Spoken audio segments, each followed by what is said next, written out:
watching Kashif Times. 3 मार्च को मालवनी में जन आक्रोश रैली निकाली गई थी जिसमें हेड स्पीच दिया गया था और उसका फैसला बॉम्बे हाई कोर्ट में 23 मार्च को सुनाया गया।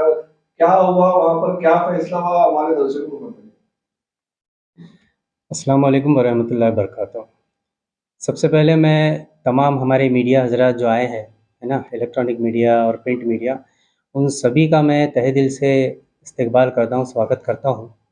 और हमारी जो मालवनी एनजीओ फोरम है, जितने भी यहाँ के सामाजिक कार्यकर्ता है और बहुत सारे लोग सिटीज़न, मालवनी के सिटीज़न जो लोगों ने जो है, ये आपने जो सवाल किया है उस पे हम लोगों ने जो कार्रवाई की है, जो एफआईआर दर्ज हुआ है, आज ये प्रेस कॉन्फ्रेंस उसी के मातहत में हमने यहाँ पर रखी है। आप लोगों का तहे दिल से शुक्रिया आने के लिए। पहला क्या, कौन सी धारा लगाई गई थी जब जन आक्रोश रैली निकाली गई थी, तो कौन सी धारा लगाई गई थी और बाद में कौन कौन सी धाराएं ऐड की गई और क्यों की गई, किस दबाव में की गई? इसमें सबसे पहले जो सेक्शन लगाया गया था 188 का सेक्शन लगाकर भगवान ठाकुर नामक जो ऑर्गेनाइजर है उसके ऊपर एफआईआर की गई थी। उसके बाद में उस एफआईआर में 1 साल की पनिशमेंट है और वो बेलेबल ऑफेंस है। उसके बाद में जैसी ये पिटीशन चल रही थी बॉम्बे हाई कोर्ट में, तो पिछली डेट में 15 तारीख को बॉम्बे हाई कोर्ट ने स्टेट को ये कहा था कि आप इस पर एफिडेविट फाइल कीजिए कि आप इस पर क्या कार्रवाई करने वाले हैं। तो कल की जो कार्रवाई हुई बॉम्बे हाई कोर्ट के अंदर वो इस तरह से रही कि जैसी ही कार्रवाई शुरू हुई उसमें स्टेट ने ये कहा कि हमने चारों जगह पे एफआईआर ले ली है, जिसमें 3 जगहों पे नई एफआईआर हुई है, जिसमें मानपुर है, घाटकोपर है और मीरा रोड। मालवनी के अंदर ऑलरेडी जो एफआईआर थी 188 सेक्शन के साथ में, उसमें एडिशन 153A ऐड किया गया, सेक्शन 153 ऑफ आईपीसी। और जो हेट स्पीच में हमारी जो पिटीशन के अंदर था कि नितेश राणे जो है उसके खिलाफ कार्रवाई हो, तो उसमें उनका नाम ऐड किया गया है और उस पे उसी एफआईआर के अंदर उनका नाम ऐड किया गया है। और भी धाराएं लगाई गई है, कौन कौन सी है? 506 है आईपीसी, 504 है और इनके साथ में लगी है।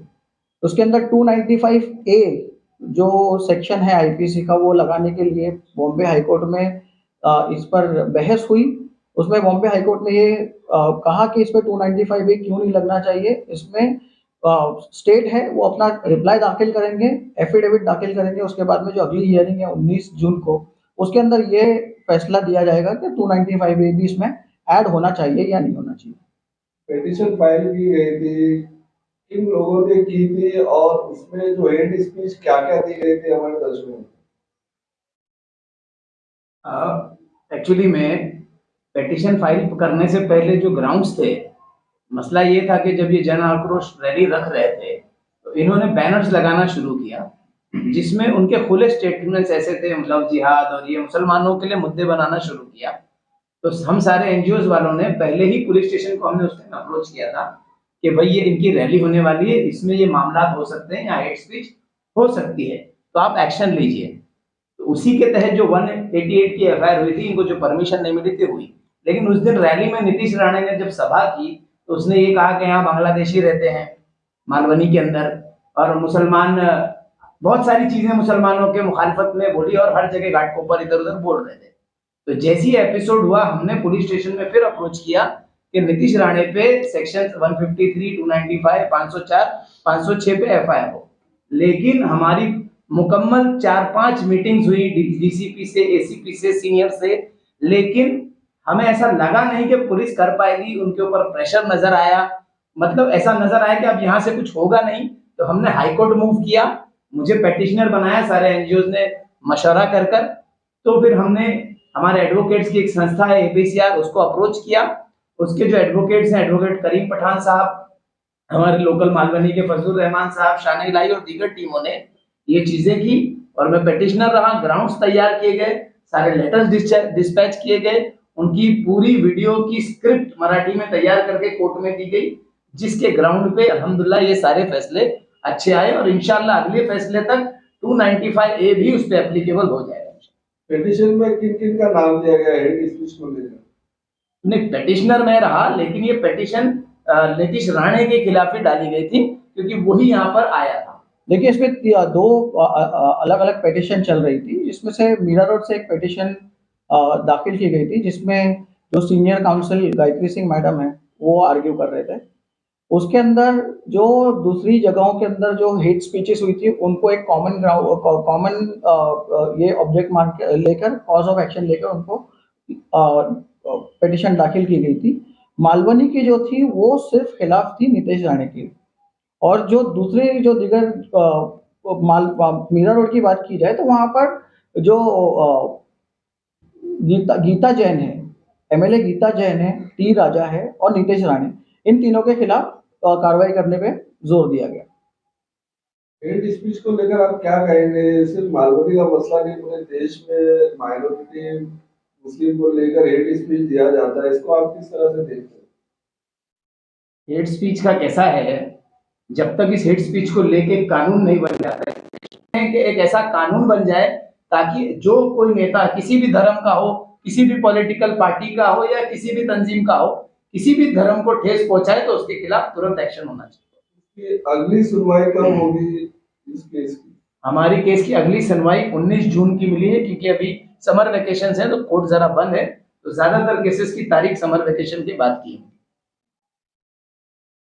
क्या उम्मीद लगती है आपको, क्या किस तरह का फैसला होगा जब 19 जून आएगा, तो किस तरह का फैसला आप उम्मीद कर रहे हैं? अभी तक जो कोर्ट के फैसला है, हम तो इतनी उम्मीद भी नहीं थी कि इतना फास्ट एक्शन होगा, लेकिन 4 जगह एक ही दिन में एफआईआर होना ये बहुत बड़ा जजमेंट है। किसी पॉलिटिकल लीडर पर 4 जगह एक साथ एफआईआर होना, बाकी तफसील हमारे वकील साहब बता सकते हैं इस पे। 12 जून को इस पे एफिडेविट फाइल होगी, 12 जून तक का एफिडेविट फाइल होगी, और फिर बाद में 19 जून के ऊपर इसके ऊपर हो सकता है कि फाइनल हियरिंग लेकर इसको क्लोज किया जाएगा। और जहां तक के अभी तक का जो अभी तक की जो कार्रवाई चली है, उसमें से ये दिखता है कि 295A भी इसके अंदर कमिट हुआ है, और वो भी इसमें सेक्शन ऐड किया जाएगा। कभी इस तरह का मामला मालवनी क्षेत्र में कभी हेट स्पीच का आया है? ये तो जो थे नीतीश राणे तो बाहर से आए थे, क्या कभी इस तरह का पहले कोई मामला है? देखिए मालवनी में ऐसा है, मालवनी नहीं, बहुत जगह पे, हर जगह पे कुछ संस्थाएं, कुछ राजनीतिक जो दल है, ये कोई ना कोई माहौल बिगाड़ने का काम करते रहते हैं, है ना। उनको मौका चाहिए होता है, तो मालवनी में भी यही षड्यंत्र रचा गया था। लेकिन यहाँ की जो सभ्यता है, यहाँ के जो लोग हैं, हिंदू, मुस्लिम, सिख, ईसाई, सारे धर्म के जाति के लोग सब एक साथ मिल के एक दूसरे के त्यौहार में जो है इसके इज्जत करते हैं, एक दूसरे के त्यौहार में आते जाते हैं। तो यहाँ पर भी वो जो उन्होंने षड्यंत्र रचा वो कामयाब नहीं हुआ। उसकी वजह एक ही है कि यहाँ के सारे लोग जो हैं, यहाँ के सिटीजन, मालवनी के जो लोग हैं, ये सब मिल के उसका विरोध किया, और सारे एनजीओज मिलके मोर देन 25 एनजीओ से ज़्यादा लोगों ने उसके ऊपर जमा होकर, जो हमारे मालवनी एनजीओ फोरम्स है और दूसरे जिम्मेदार लोग हैं, उन्होंने मिलके जब इसके ऊपर काम किया तब जाके रिजल्ट मिला है। मैं चाहूँगा कि अनवर भाई जो हमारे साथ में हैं, अनवर भाई जरा इसको पे रोशनी डालेंगे कि किस तरीके से पूरा मामला हुआ है, एनजीओज किस तरह से जुड़े। तो मैं चाहूँगा अनवर भाई आप जरा बात करें।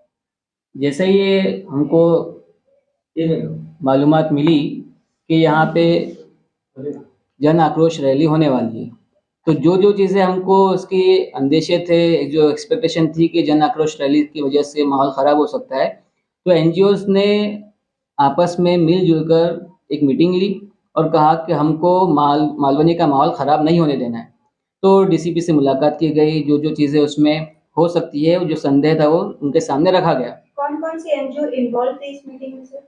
इसमें बहुत सारी एनजीओज़ है, मालवनी की सोशल एक्टिविस्ट है, और ये है कि हमने ऐसा ये डिसाइड किया था कि हम एनजीओज़ के नाम के साथ में हम इसमें नहीं आएंगे, बल्कि हम सब मिलजुल कर काम कर रहे हैं, ये हमको इसमें मैसेज देना है। मालवनी एनजीओ फोरम्स जो बनाए गए हैं तमाम एनजीओ को लेकर, उनका क्या मकसद है इसके बारे में? उसका मकसद ये है कि मालवनी में जो कुछ भी ऐसी घटना या ऐसे प्रोग्राम्स जो मालवनी के शांति को भंग कर सकती है या जो मालवनी के माहौल को ख़राब कर सकती है, तो हमको उस चीज़ को रोकना है, और उस चीज़ को रोकने के लिए हम जो भी लीगल रेमेडीज़ हो सकती है हम उसको अपनाने की कोशिश करेंगे। हमारा इसमें मेन मकसद ये है कि मालवनी में पिछले कई सालों से, 40-50 सालों से सब मिलजुल कर रहते हुए आए, हर मज़हब के लोग यहाँ रहते हैं, एक दूसरे की रिस्पेक्ट करते हैं, एक दूसरे को टॉलरेट करते हैं, और एक दूसरे के त्योहारों की रिस्पेक्ट करते हैं, वो रिस्पेक्ट बनी रहे, एक दूसरे के ताल्लुक से एक दूसरे के दिल में जो जज्बा है, नेक जज्बा है, वो बना रहे, ये डिस्टर्ब ना हो, बाहर से कोई आकर यहाँ का माहौल खराब करे, ये चीज़ यहाँ पर ना हो, इसलिए हमने एकजुट होकर ये फोरम को बनाया और इस फोरम के जरिए हम चाहते हैं कि मालवनी में हमेशा अच्छा और पुरअमन माहौल कायम रहे। और भी कोई मकसद है मालवनी में? और भी समस्या होती है? आपने जो एनजीओ बनाया बहुत अच्छा एनजीओ है, एक ही मकसद के लिए बनाया? ये एक्चुअली एनजीओ नहीं है, ये जो फोरम है ये कई सारी एनजीओज का एक फेडरेशन है।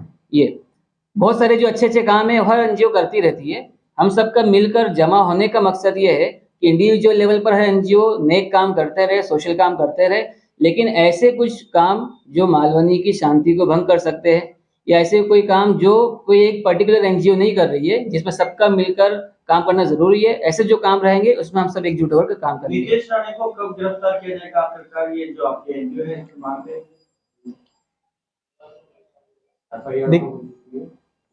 जिस तरीका से मालूनी में दिलेजारी और मालूनी के माहौल को खराब किया जा रहा है, बार बार हेट स्पीच का मामला हो या माइनॉरिटीज को धमकाने का, दबाने का, या भी हेट स्पीच का मामला हो, कोर्ट में गए, उसके बाद आप लोग कोर्ट में गए, इस तरीके के मामला को लेकर के जब पुलिस एक्शन नहीं लेती है तो क्या और एनजीओ को और फोरम को आगे आना चाहिए?